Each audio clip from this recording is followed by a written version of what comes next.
નમસ્કાર મિત્રો, world inbox પર આપ સૌનું હાર્દિક સ્વાગત છે. કરંટ અફેર્સ લેક્ચર નંબર 203 પર આજ પહોંચ્યા છીએ અને આજે જુલાઈ 2026 સાથે જોડાયેલી હોય એવી ખાસ મહત્વની 3 બાબતો ઉપર આપણે વાત કરવાની છે. વત્તા આજના લેક્ચરના અંતે હું તમને 5 આઈએમપી એમસીક્યુ જે હું આ જ લેક્ચરમાં જે મુદ્દાઓની ચર્ચા કરવાનો છું એમાંથી જ તમને લોકોને એ પ્રશ્નો પણ સોલ્વ કરાવીશ. તો સૌથી પહેલા આપણે આપણી કામગીરીમાં આગળ વધીએ એ પહેલા વર્લ્ડ ઇનબોક્સ એકેડમી ગાંધીનગર ખાતે દોસ્તો આવનારા સમયની પોલીસ ભરતીને ધ્યાનમાં રાખીને સ્પેશિયલ પોલીસ કોન્સ્ટેબલ માટે અને પીએસઆઈ માટે સ્પેશિયલ નવી બેચો લોન્ચ થવાની છે. જો તમારું સપનું ખાખી છે, જો તમારે પીએસઆઈ બનવું જ છે, તો પછી એક પણ મિનિટનો વિચાર કર્યા વગર વર્લ્ડ ઇનબોક્સ એકેડમી ગાંધીનગરને જોઈન થઈ જાઓ અને પરાક્રમ બેચ જે અમારી 17મી ઓગસ્ટથી આ બેચ લોન્ચ થવાની છે અને જોઈન કરો. 9 મહિના અમે તમારી પાસે માંગીએ છીએ દોસ્તો. 9 મહિનાનો સમય આપો અને અમે જેટલું કહીએ એટલું કરો. ખાખી તમારી હશે, તમે ખાખીના હકદાર બનશો, એટલી મહેનત કરવા માટે તૈયાર થઈ જાઓ. બેચ ઓનલાઈન અને ઓફલાઈન બંને મોડ ઉપર ચાલવાની છે સમગ્ર ગુજરાતમાં. જેને રિયલ રિઝલ્ટ કહેવાય, સાચું રિઝલ્ટ એ વર્લ્ડ ઇનબોક્સ ગાંધીનગર જ આપે છે. તો વહેલામાં વહેલી તકે તમે પણ સફળ રિઝલ્ટ્સમાં સામેલ થાઓ. એટલે પરાક્રમ બેચ ઓફલાઈન ઓનલાઈન બંને મોડ ઉપર ચાલશે. 17 ઓગસ્ટથી શરૂ થશે. સમય 3:30 વાગ્યાથી છે, રાત્રે 8 વાગ્યા સુધી ચાલશે. એટલે રોજના 2 લેક્ચર આવશે 2 કલાકના. ઓફલાઈનમાં એપ્રોચ કરો, ખૂબ સારી મજા આવશે. અને કદાચ એવું નથી પોસિબલ બનતું તો world inbox my class application ઉપર તમને આ બેચ ઓનલાઈન મોડ ઉપર પણ અવેલેબલ રહેવાની છે. ચાલો સૌથી પહેલો મુદ્દો લઈએ. એ દેશની એક અગ્રગણ્ય સંસ્થા છે, એનું નામ છે NITI Aayog, National Institution for Transforming India. 2015માં નીતિ આયોગની રચના થઈ છે અને નીતિ આયોગ એટલે દોસ્તો દેશની અગ્રગણ્ય થિંક ટેન્ક, પોલિસીમાં સરકારને મદદ કરનારી સંસ્થા અને કોઓપરેટિવ ફેડરલિઝમ એટલે કે સહકારી સંઘવાદને સ્થાપિત કરવામાં જે મહત્વની ભૂમિકા નિભાવે એવી અગત્યની સંસ્થા છે. આ સંસ્થામાં તાજેતરમાં ચીફ એક્ઝિક્યુટિવ ઓફિસર એટલે કે એના મુખ્ય કાર્યકારી અધિકારી કહી શકાય એ પદ ઉપર રિટાયર્ડ આઈએએસ અધિકારી અનુરાગ જૈન સાહેબ છે એની નિમણૂક કરવામાં આવી છે આગામી 2 વર્ષ માટે. તો તાજેતરમાં નિધિ છિબ્બર મેડમ જે છે એ સીઈઓ હતા અને એમનો કાર્યકાળ અત્યારે એના લીધે ખતમ થાય છે. વત્તા તો એને એક્સ્ટ્રા એમની પાસે કાર્યકાળ હતો. તો નિધિ છિબ્બરના સ્થાન ઉપર અનુરાગ જૈન સાહેબ આવ્યા છે. આ બાબત બહુ મહત્વની થાય. પરીક્ષામાં જ્યારે પણ નીતિ આયોગ સાથે સંકળાયેલા બહુ ટોપ લેવલના પદ ઉપર રહેલા માણસોમાં જો બદલાવ આવે છે, કોઈ નવી નિમણૂક થાય છે, એટલે તમારે યાદ રાખવાનું કે પરીક્ષા માટે એ 1000% પૂછાતો હોય એ ટાઈપનો મુદ્દો થઈ જાય છે. જેમ કે પોલીસ કોન્સ્ટેબલની પરીક્ષા તમે ગઈ તેમાં અશોક લાહિરી સાહેબ છે એ નીતિ આયોગના ઉપાધ્યક્ષ બન્યા. એ આ જ વર્ષની ઘટના છે 2026 એ તમને એઝ ઇટ ઇઝ પ્રશ્નમાં પૂછાઈ ગઈ. તો સેમ હિયર અનુરાગ જૈન પણ તમારી આવનારી સમયનો 1000% આઈએમપી કહી શકાય એવો સવાલ બને છે. તો 1 બાય 1 આખો મુદ્દો જોઈ લેજો. અનુરાગ જૈન આઈએએસ અધિકારી હતા. 1989ની બેચના મધ્યપ્રદેશ કેડરના હતા, એટલે મધ્યપ્રદેશ રાજ્ય સરકારમાં એણે સેવા બજાવી હતી. તેને તાજેતરમાં 22મી જુલાઈ 2026ના રોજ નીતિ આયોગના નવા સીઈઓ તરીકે નિમણૂક આપવામાં આવી છે અથવા નિયુક્તિ એમની થયેલી છે. આ નિયુક્તિ કોણ કરે છે? કેન્દ્ર સરકારે અપોઇન્ટમેન્ટ્સ કમિટી ઓફ ધી કેબિનેટ દ્વારા આ નિમણૂકને મંજૂર કરી છે અને પ્રાઇમ મિનિસ્ટર સાહેબે એમને મંજૂરી આપી દીધી કહેવાય. બરાબર. નિમણૂક કેટલા વર્ષ માટે થયેલી છે? તો સામાન્ય રીતે એનો સમયગાળો છે એ પ્રાઇમ મિનિસ્ટર સાહેબ અથવા તો આ જે એપોઇન્ટમેન્ટ કમિટી નક્કી કરે ત્યાં સુધીનો હોય, પણ અહીંયા તમારે 2 વર્ષ ધ્યાને રાખવાનો થાય. નિધિ છિબ્બર, બરાબર, નિધિ છિબ્બર એ પોતે આઈએએસ અધિકારી હતા અને વધારાના ચાર્જ નીતિ આયોગના સીઈઓ તરીકે સંભાળતા હતા. એમનું સ્થાન હવેથી અનુરાગ જૈન સાહેબ ગ્રહણ કરવાના છે. એટલે બહુ આઈએમપી મુદ્દો થાય. નિધિ છિબ્બર મેડમ છે એમનાથી પહેલાના સમયમાં કોણ હતા? બીવીઆર સુબ્રમણ્યમ છે એ સીઈઓ તરીકે કામ કરતા હતા, પણ એમનો કાર્યકાળ ખતમ થયો એટલે મેડમ આવ્યા. મેડમને વધારાનો ચાર્જ હતો ને હવે પરમેનન્ટલી આ સ્થાન ઉપર અનુરાગ જૈન આવે છે. તો બહુ જ આઈએમપી બાબત થઈ ગઈ કહેવાય. હવે જુઓ, જે વ્યક્તિ નીતિ આયોગના સીઈઓ હોય, ચીફ એક્ઝિક્યુટિવ ઓફિસર, એની શું મુખ્ય ભૂમિકા હોય સમજી લેજો. જો નીતિ આયોગ જે કોઈ પણ કાર્ય કે પ્લાનિંગ નક્કી કરે ને, બરાબર, એનું ડે બાય ડે ફોલોઅપ લેવાનું કામ, મતલબ કે જે એનું ઓફિસ વર્ક હોય એ સીઈઓ સાહેબ છે એ સંભાળતા હોય. એ જોતા હોય કે કામ બરાબર થઈ રહ્યું છે, સમય મર્યાદામાં આ કામ થઈ રહ્યું છે, ટાઈમલાઈન પ્રમાણે આપણા પ્રોજેક્ટ્સ આગળ વધે છે, એમને સફળતા મળે છે કે કેમ, આ બધી જ બાબતો છે એ સીઈઓ સાહેબની જવાબદારીમાં આવે. મિટિંગોનું અરેન્જમેન્ટ કરાવવું, બરાબર, એજન્ડા નક્કી કરવા અને એ રીતે પ્રાયોરિટીઝ નક્કી કરવી ચર્ચાઓની, આ બધું કામ સીઈઓ સાહેબ થાય. હવે આપણે એના રેન્ક વગેરે બાબતોને ધ્યાનમાં રાખીએ કારણ કે એમાંથી પણ આપણને પરીક્ષાલક્ષી માહિતી મળી જાય. તો સીઈઓ જે હોય છે એ નીતિ આયોગના વહીવટી વડા હોય છે, બરાબર. એટલે કે રોજબરોજની જે કારોબારી હોય, રોજબરોજનું કામ હોય એ બરોબર થાય છે કે નહીં, એ ચેક કરવાવાળા અને એના માટે જવાબદાર વ્યક્તિ એટલે વહીવટી વડા કોણ હોય? સીઈઓ હોય. એ ભારત સરકારના સચિવ સ્તરનો રેન્ક ધરાવતા હોય છે. પ્રધાનમંત્રી દ્વારા એમની નિયુક્તિ થાય છે નિશ્ચિત કાર્યકાળ માટે, એટલે કે પ્રધાનમંત્રી સાહેબ ઈચ્છે ત્યાં સુધી એ કામ કરે છે. સંસ્થાનો એ દૈનિક વહીવટ જોવે છે. નીતિની કામગીરીમાં સંશોધન અથવા તો પોલિસી જે આપણી બનતી હોય એમાં સંશોધન કાર્યક્રમના અમલીકરણ જે થાય છે એની દેખરેખ રાખશે. પછી કેન્દ્ર અને રાજ્ય વચ્ચે ખૂબ સારું સંકલન થાય એનો પ્રયત્ન કરશે. વિકાસ યોજનાઓ જે ચાલી રહી હોય નીતિ આયોગના માર્ગદર્શન હેઠળ એનું મોનિટરિંગ કરશે, એના રિપોર્ટ શેર કરશે, મૂલ્યાંકન કરશે. આ બધું જ કામ એના દ્વારા કરાવવામાં આવતું હોય. નીતિ આયોગના જે વિવિધ વિભાગો કે કોઈ પણ અભિયાનો કે મિશન્સ કે કાર્યક્રમો હોય, દાખલા તરીકે એસ્પિરેશનલ ડિસ્ટ્રિક્ટ છે, સસ્ટેનેબલ ડેવલપમેન્ટ ગોલ, એ બધા કામગીરીમાં અલગ અલગ મંત્રાલયે શું કામ કર્યું એનું સંકલન કરવાનું કામ પણ કોનું હોય છે દોસ્તો? એ સીઈઓ સાહેબનું હોય છે અને આ અગત્યની પોસ્ટ કહેવાય. હવે જુઓ દોસ્તો, આ જે નીતિ આયોગ છે એના વિશે પુષ્કળ માત્રામાં પરીક્ષામાં ફેક્ટ્સ ભૂતકાળમાં આવેલા છે. એટલે એમ છતાં હું તમને કેટલીક બાબતો મેં ભૂતકાળમાં વારંવાર ભણાવી છે છતાંય રિપીટ કરું છું, બરાબર? તો શું ધ્યાને રાખશો કે ભાઈ નીતિ આયોગની રચના ક્યારે થઈ? તો કે એની રચના 1 જાન્યુઆરી 2015 થી થઈ. પ્લાનિંગ કમિશનના સ્થાન ઉપર આ નવી સંસ્થા નીતિ આયોગ આવે છે અને એ યુનિયન કેબિનેટના રેઝોલ્યુશન્સ, બરાબર, એટલે કે ઠરાવ દ્વારા આ સંસ્થા અસ્તિત્વમાં આવે છે. એટલે આના માટે કોઈ કાયદો નથી. એટલે નીતિ આયોગ છે કાયદાકીય સંસ્થા નથી, નીતિ આયોગ બંધારણીય સંસ્થા પણ નથી, બરાબર? તો એક રેઝોલ્યુશન એટલે કે ઠરાવ દ્વારા તૈયાર થયેલી વન કાઇન્ડ ઓફ ટોટલી કારોબારી કામગીરી સાથે જોડાયેલી સંસ્થા છે. પૂરું નામ પરીક્ષામાં પુષ્કળવાર પૂછાઈ ગયું છે, National Institution for Transforming India, બરાબર? આના ચેરમેન કોણ હોય? તો કે આના ચેરમેન છે ને એ જે દેશના વડાપ્રધાન હોય ને એ પદેન વ્યક્તિ, એક્સ ઓફિશિયો હોય એ જ વ્યક્તિ આના ચેરમેન કહેવાય. તો અત્યારે દેશના વડાપ્રધાન કોણ છે? તો કે માનનીય નરેન્દ્ર મોદી સાહેબ. તો એ જ અત્યારે નીતિ આયોગના શું બની ગયા? ચેરપર્સન કહેવાય. વર્તમાનમાં વાઇસ ચેરપર્સન એટલે ઉપાધ્યક્ષ કોણ છે? તો કે અશોક કુમાર લાહિરી. આમની નિમણૂક 2026માં જ થઈ. વત્તા આ જે સવાલ છે એ ઓલરેડી તાજેતરની 2026ની પરીક્ષામાં પૂછાઈ ગયો. પોલીસ કોન્સ્ટેબલમાં આ સવાલ આવી ચૂક્યો છે. અશોક કુમાર લાહિરી, બહુ જ આઈએમપી પ્રશ્ન થાય, બરાબર? તો આ ધ્યાને રાખવું. એપ્રિલ 2026માં જ એમની નિમણૂક કરવામાં આવી હતી. અગાઉ વાઇસ ચેરમેન કોણ હતું? સુમન બેરી. અને સુમન બેરીના સ્થાન ઉપર કોણ આવ્યું? અશોક કુમાર લાહિરી. એટલે મોસ્ટ આઈએમપી ફેક્ટ થાય, આપણે એને ખાસ ધ્યાને રાખવો પડે. ચાલો, તો પહેલો મુદ્દો તમારો અહીંયા કમ્પ્લીટ થાય છે. પુષ્કળ માત્રામાં સવાલો આવી શકે. ત્યારબાદ બીજો મુદ્દો ખાસ મહત્વનો છે.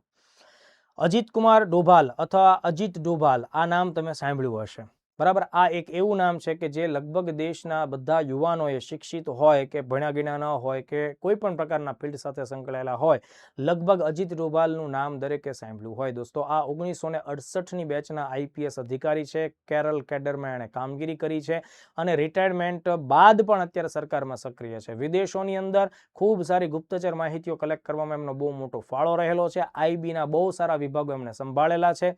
પાકિસ્તાન જેવા દેશમાં જઈને પણ એમણે જાસૂસી કામ કરી અને બહુ મોટા માહિતીઓ અને અગત્યની જે ગોપનીય માહિતીઓ એ કલેક્ટ કરેલી છે. જીવના જોખમે કામ કરેલું છે. દેશના અગત્યના ઘણા બધા અભિયાનો અને આતંકવાદ વિરોધી પ્રવૃત્તિઓને અટકાવવા માટે એમણે સિંહ ફાળો આપેલો છે. અત્યારે તેઓ દેશમાં રાષ્ટ્રીય સુરક્ષા સલાહકાર તરીકે કામ કરે છે. ક્રમ અને પદની દ્રષ્ટિએ વાત કરીએ તો દેશમાં આ 5મા ક્રમાંકની, એટલે કે નંબરની દ્રષ્ટિએ પહેલા, બીજા, ત્રીજા, ચોથા એમ 5મા ક્રમાંકના રાષ્ટ્રીય સુરક્ષા સલાહકાર તરીકે કાર્યરત છે. તાજેતરની અંદર તેમની પસંદગી એક ખાસ અગત્યના એવોર્ડ માટે કરવામાં આવી છે. આ વર્ષનો એવોર્ડ, અને એ એવોર્ડ છે એ લોકમાન્ય તિલક નેશનલ એવોર્ડ 2026. દોસ્તો, પૂના ખાતેની એક સંસ્થા છે જે તિલક સાહેબની સ્મૃતિમાં 1983 થી દર વર્ષે દેશના કોઈને કોઈ દિગ્ગજ વ્યક્તિત્વ કે જેને ખૂબ સારું કામ કર્યું હોય એમને લોકમાન્ય તિલકની સ્મૃતિમાં 1 ઓગસ્ટના દિવસે લોકમાન્ય તિલક નેશનલ એવોર્ડ આપવામાં આવે છે. આ વર્ષે કોની પસંદગી થઈ છે? તો કે અજીત ડોભાલ સાહેબની પસંદગી થઈ. ધેટ્સ વાય આ મુદ્દો આપણા માટે બહુ મહત્વનો મુદ્દો બને છે. તો ભારતના રાષ્ટ્રીય સુરક્ષા સલાહકાર અજીત ડોભાલ સાહેબ વર્ષ 2026 માટે ખૂબ જ પ્રતિષ્ઠિત કહી શકાય એવો લોકમાન્ય તિલક નેશનલ એવોર્ડ માટે પસંદગી પામેલા છે. અને એના માટે 1 ઓગસ્ટ 2026ના રોજ પૂના ખાતે, બરાબર, મહારાષ્ટ્રના પૂના ખાતે લોકમાન્ય તિલકની 106મી પુણ્યતિથિ, યાદ રાખજો આ એમની જન્મતિથિ નથી. તિલક સાહેબ છે એ 1 ઓગસ્ટ 1920ના દિવસે નિધન પામ્યા હતા. એટલે 1 ઓગસ્ટ એમની પુણ્યતિથિ છે અને એમની પુણ્યતિથિના દિવસે લોકમાન્ય તિલક નેશનલ એવોર્ડ આપવામાં આવે છે. તો ડોભાલ સાહેબનો પરિચય મેં તમને આપ્યો છે એટલે ફરીથી રિપીટ કરવાની જરૂર નથી કે એમણે ત્રાસવાદી વિરોધી કામગીરી ખૂબ કરી, દેશની રાષ્ટ્રીય સુરક્ષા અને અખંડિતતા માટે પુષ્કળ કામ કર્યું. 1968 આઈપીએસ કેરલ કેડરના આઈપીએસ અધિકારી હતા અને દેશના અત્યારે 5મા ક્રમાંકના સુરક્ષા સલાહકાર તરીકે કામ નિભાવે છે. હવે જુઓ દોસ્તો, આ જે એવોર્ડ છે એના વિશે કેટલીક વિગતો ધ્યાને રાખજો. પહેલા તો આ એવોર્ડ કોણ આપે છે? તિલક સ્મારક મંદિર ટ્રસ્ટ નામની સંસ્થા આપે છે. એટલે કે આ કોઈ સરકારી એવોર્ડ નથી, પણ એક ટ્રસ્ટ દ્વારા આપવામાં આવતો એવોર્ડ છે. બરાબર, તો તિલક સ્મારક મંદિર ટ્રસ્ટ ક્યારથી આ એવોર્ડ આપે છે? 1983. અને આ એવોર્ડમાં સ્મૃતિ ચિહ્ન, પ્રશસ્તિ પત્ર અને 1 લાખ રોકડ 1 લાખ રૂપિયાની રોકડ રાશિનો સમાવેશ થાય. કોને મળે છે? તો કે ભાઈ એવા પાત્રો કે જેમણે અસાધારણ યોગદાન આપ્યું. કઈ બાબતે? દેશના વિકાસ માટે અને પ્રગતિ માટે જેમણે અસાધારણ અને નોંધપાત્ર યોગદાન આપ્યું હોય એવા લોકોને આ એવોર્ડ આપવામાં આવે છે. અગાઉ આ એવોર્ડ નરેન્દ્ર મોદી સાહેબને મળેલો છે, અટલ બિહારી વાજપેયીને મળેલો છે, ડોક્ટર કલામ સાહેબને મળેલો છે, Cyrus Poonawalla, doctor Tessy Thomas, missile woman તરીકે આપણે જેને ઓળખીએ, આવી મહાન હસ્તીઓને આ પ્રકારના પુરસ્કારો આપવામાં આવેલા છે. દોસ્તો, તમે તિલક સાહેબ વિશે ઘણું બધું જાણતા હશો. તિલક સાહેબ ભારતીય રાષ્ટ્રવાદની ચળવળમાં ગરમ દળના બહુ મહાન, મહત્વના અને આત્મવિશ્વાસથી ભરેલા કહી શકે એવા લીડર હતા અને એમણે કોંગ્રેસમાં પણ બહુ જ સારો પ્રભાવ જમાવ્યો હતો. ભલે કોંગ્રેસના સંસ્થાપક સભ્ય નહોતા, 1890માં કોંગ્રેસમાં જોઈન થયા હતા, પણ ભલે કોંગ્રેસમાં ક્યારેય અધ્યક્ષ પણ નહોતા બન્યા, પણ કોંગ્રેસ તિલક સાહેબના કહી શકાય યોગદાન વગર ક્યાંક ને ક્યાંક આપણને અધૂરી દેખાય છે. બરાબર, ખૂબ સારા પુસ્તકો પણ એમણે લખ્યા. મરાઠા કેસરી એ એમના મુખપત્રો હતા, જે આજની તારીખે તે ચાલે છે. બરાબર, ગીતા રહસ્ય, ઓરાયન, આ બધા એમણે ગ્રંથ લખેલા છે. આર્યો આર્કટિક વિસ્તારમાંથી આવેલા છે. ધ આર્કટિક હોમ ઇન વેદાસ, એ આર્યોનું મૂળ વતન છે. આ પ્રકારની વાતો પણ એમણે પુસ્તકોમાં લખેલી છે. એમને સમયાંતરે દેશદ્રોહની સજાઓ થયેલી છે. હોમ રૂલ લીગ સાથે સંકળાયેલા હતા. તો આવી ઘણી બધી બાબતો એવી છે દોસ્તો કે જેમાં તિલક સાહેબનું બહુ મોટું યોગદાન રહેલું છે.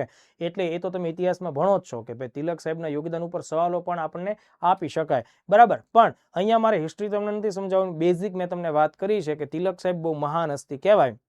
એટલા ફેક્ટ આપણે ખાસ ધ્યાનમાં રાખવા પડે. ચાલો નેક્સ્ટ આપણે જોઈ લઈએ.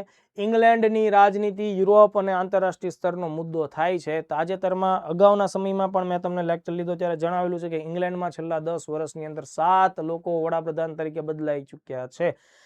ઇંગ્લેન્ડ સ્ટેબલ નથી. બરાબર, અને અત્યારે તાજેતરની અંદર જ લેબર પાર્ટીના એક નેતા છે એન્ડી બનહામ, બરાબર, એ 20મી જુલાઈએ ઇંગ્લેન્ડના નવા વડાપ્રધાન બનેલા છે. એટલે એનું નામ પરીક્ષામાં ખાસ આવી શકાય. તો ઇંગ્લેન્ડના નવા વડાપ્રધાન તરીકે લેબર પાર્ટીના નેતા એન્ડી બનહામ, બરાબર, એ વડાપ્રધાન તરીકે પસંદગી પામ્યા છે અને શપથ લીધેલા છે. કોનું સ્થાન લેશે? ખાસ મહત્વનો પ્રશ્ન છે. તો એ જવાબ છે સર કીર સ્ટારમર. આ પણ મેં તમને ભણાવેલું છે, કીર સ્ટારમર. અને કીર સ્ટારમરે રાજીનામું આપવાની વાત છે ત્યારે મેં તમને આ મુદ્દો ભણાવ્યો હતો. અને એ જ સમયે મેં તમને કહેલું પણ છે કે એન્ડી બનહામ આ લગભગ મોસ્ટ પ્રોબેબલ નામ છે કે જે નેક્સ્ટ પીએમ તરીકે તમને જોવા મળી શકે. એ ઘટના આપણી સામે આવે પણ છે. એટલે અહીંયા કોણ કોના સ્થાને આવે, આ બંને નામો યાદ રાખવા ખાસ જરૂરી બની જાય છે. બરાબર, તો કીર સ્ટારમર જુલાઈ 24માં ઋષિ સુનકને હરાવીને વડાપ્રધાન બન્યા હતા, પણ રાજકીય સ્થિતિ, આર્થિક નિષ્ફળતા બધાને લઈને એમણે પોતાનું પદ છોડ્યું છે. તો લેબર પાર્ટીની અત્યારે જે ટોટલ સરકાર છે. બીજી એક ખાસ વાત તમે લોકો યાદ રાખો કે જ્યારે એન્ડી બનહામ પ્રાઇમ મિનિસ્ટર બને છે ત્યારે તેની પોતાની કેબિનેટમાં એક ભારતીય મૂળના, જેને કહી શકાય ભારતીય મૂળના એક વ્યક્તિ જે ત્યાંના સાંસદ છે અને હવે એના કેબિનેટમાં આવે છે, એ વ્યક્તિનું નામ છે કનિષ્ક નારાયણ. અને આ કનિષ્ક નારાયણ એ યુકેમાં સૌ પ્રથમ આર્ટિફિશિયલ ઇન્ટેલિજન્સ એટલે કે કૃત્રિમ બુદ્ધિમત્તાનું આખું જે મંત્રાલય છે, બરાબર, એના સૌ પ્રથમ મંત્રી બન્યા છે. યુકેના સૌ પ્રથમ એઆઈ મંત્રી તરીકે ભારતીય મૂળની વ્યક્તિ છે, એનું નામ છે કનિષ્ક નારાયણ. એની પસંદગી થઈ છે. એટલે આ પણ આઈએમપી પ્રશ્ન બની જાય છે. તો ચાલો અહીંયા સુધીના મુદ્દાઓ આપણે ખાસ સારી રીતે સમજ્યા. હવે સવાલ સોલ્વ કરવાનો સમય આવે છે. 203 નંબરના લેક્ચરમાં આપણે 5 MCQ સોલ્વ કરશું. જે પૈકી સૌથી પહેલો પ્રશ્ન, તાજેતરમાં નીતિ આયોગના નવા મુખ્ય કારોબારી અધિકારી CEO તરીકે કોની નિમણૂક કરવામાં આવી? હવે જુઓ, તમે ખાસ બરાબર સમજજો. અહીંયા મુખ્ય કારોબારી અધિકારી CEO ની વાત થઈ રહી છે અને તમે જો અશોક કુમાર લાહિરી ટીક મારી દેશો તો જવાબ ખોટો આવશે, કારણ કે એ ઉપાધ્યક્ષ છે. તો આપણો જવાબ શું આવશે? અનુરાગ જૈન CEO. બરાબર, તો એ CEO તરીકે કોણ છે? અનુરાગ જૈન. હવે એ જ નીતિ આયોગમાંથી બીજો ક્વેશ્ચન લઈ લઈએ. નીતિ આયોગના ઉપાધ્યક્ષ તરીકે કોની નિમણૂક કરવામાં આવી? એટલે વાઇસ પ્રેસિડેન્ટની વાત છે. તો અહીંયા આપણો જવાબ શું આવશે? અશોક કુમાર લાહિરી, જે ઓલરેડી 2026માં આ ક્વેશ્ચન્સ પૂછવામાં આવ્યો. એટલે બાકીનો ઓપ્શન મને દેખાવા જ ના જોઈએ. બરાબર, તો સીધો મારો જવાબ આવે અશોક કુમાર લાહિરી. એ સુમન બેરીના સ્થાન ઉપર જ આવ્યા હતા. નીતિ આયોગના સીઈઓ ના સંદર્ભે નીચેના પૈકી કયું વિધાન અસત્ય છે? જો હવે સીઈઓ સાહેબની નિમણૂક થઈ છે એટલે આના અનુસંધાને આપણે ખાસ મુદ્દો ધ્યાને રાખીએ કે 4 વિધાનો આપ્યા છે, એમાંથી કઈ વસ્તુ ખોટી છે. તો જુઓ, પહેલું, નીતિ આયોગના સીઈઓ જે છે એ ભારત સરકારના સચિવ સેક્રેટરી તરીકેની સમકક્ષ રેન્ક ધરાવે. આ મેં તમને સમજાવ્યું, વિધાન સાચું કહેવાય. તમારે તો અહીંયા અસત્ય કયું છે એ જોવાનું છે. સીઈઓ ની નિમણૂક દેશના પ્રધાનમંત્રી દ્વારા કરવામાં આવે છે. તો આ પણ સાચું છે, પ્રધાનમંત્રી એની નિમણૂક કરે છે. સીઈઓ નીતિ આયોગના દૈનિક વહીવટ અને સંસ્થાકીય કામગીરીના મુખ્ય વડા છે. આ પણ સાચું છે. એટલે 3 વિધાન તો સાચા છે. મારે અસત્ય ગોતવાનું છે એટલે ખોટું, એટલે સ્વાભાવિક છે કે ચોથું ઓપ્શન ખોટું થઈ જશે. સીઈઓ નીતિ આયોગના પદે એટલે કે એક્સ ઓફિસિયો ચેરમેન તરીકે કામ કરે. આ તો બહુ ખરાબ બાબત થઈ ગઈ. ચેરમેન તરીકે કોણ કામ કરે? ચેરમેન તરીકે તો સાહેબ પ્રાઇમ મિનિસ્ટર હોય એ કામ કરે. સીઈઓ સાહેબ કામ ન કરે. એટલે આ વિધાન ખોટું થાય અને એ મારો માંગ્યા મુજબનો શું થાય? સાચો જવાબ થાય. એટલે અહીંયા ડી ઓપ્શન છે એ તમારે ધ્યાન રાખવો પડશે. તાજેતરમાં લોકમાન્ય તિલક નેશનલ એવોર્ડ 2026 માટે કોની પસંદગી કરવામાં આવી? B option Ajit Doval. તાજેતરમાં એની પસંદગી કરવામાં આવી છે અને 1 ઓગસ્ટ 2026 પૂના ખાતે એમને આ પુરસ્કાર આપવામાં આવશે. તાજેતરમાં યુનાઇટેડ કિંગડમ યુકેના નવા વડાપ્રધાન તરીકે કોણે પદભાર સંભાળ્યો છે? Andy Burnham, Labour Party. બરાબર. કિયર સ્ટારમરનું સ્થાન ગ્રહણ કરશે. તો આઈ થિંક 5 ક્વેશ્ચન્સ સાથે આજની ચર્ચાઓને આપણે વિરામ આપીએ છીએ દોસ્તો. ફરીથી નવા લેક્ચર સાથે મળીએ છીએ. ત્યાં સુધી ખૂબ સારી મહેનત કરતા રહ્યો. જય હિન્દ, જય ભારત.